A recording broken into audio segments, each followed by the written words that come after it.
باب 5 اور جو تخت پر بیٹھا تھا میں نے اس کے دائنے ہاتھ میں ایک کتاب دیکھی جو اندر سے اور باہر سے لکھی ہوئی تھی اور اسے 7 مہریں لگا کر بند کیا گیا تھا۔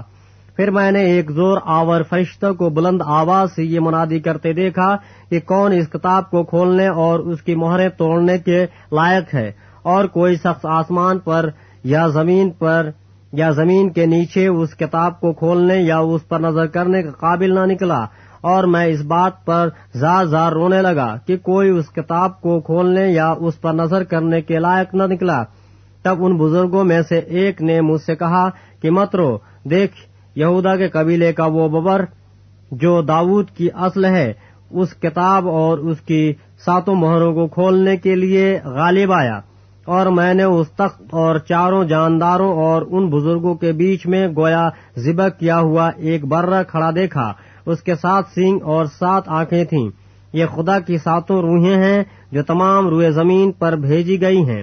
اس نے آ کر تخت پر بیٹھے ہوئے کے دہنے ہاتھ سے اس کتاب کو لے لیا۔ جب اس نے کتاب لے لی تو وہ 4 جاندار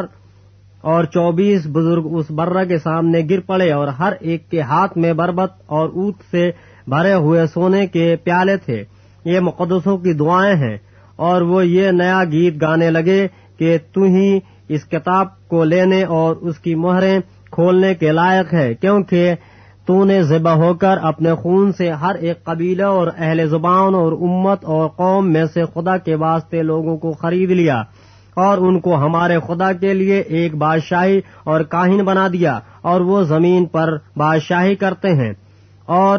جب میں نے نگاہ کی تو اس تخت اور ان جانداروں اور بزرگوں کے گرد گرد بہت سے فرشتوں کی آواز سنی، جن کا شمار لاکھوں اور کروڑوں تھا، اور وہ بلند آواز سے کہتے تھے کہ ذبح کیا ہوا برہ ہی قدرت اور دولت اور حکمت اور طاقت اور عزت اور تمجید اور حمد کے لائق ہے۔ پھر میں نے آسمان اور زمین کے نیچے کی اور سمندر کی سب مخلوقات کو، یعنی سب چیزوں کو جو ان میں ہیں، یہ کہتے سنا کہ جو تخت پر بیٹھا ہے اس کی اور برہ کی حمد اور عزت اور تمجید اور سلطنت عبدالآباد رہے۔ اور 4 جانداروں نے آمین کہا اور بزرگوں نے گر کر سجدہ کیا۔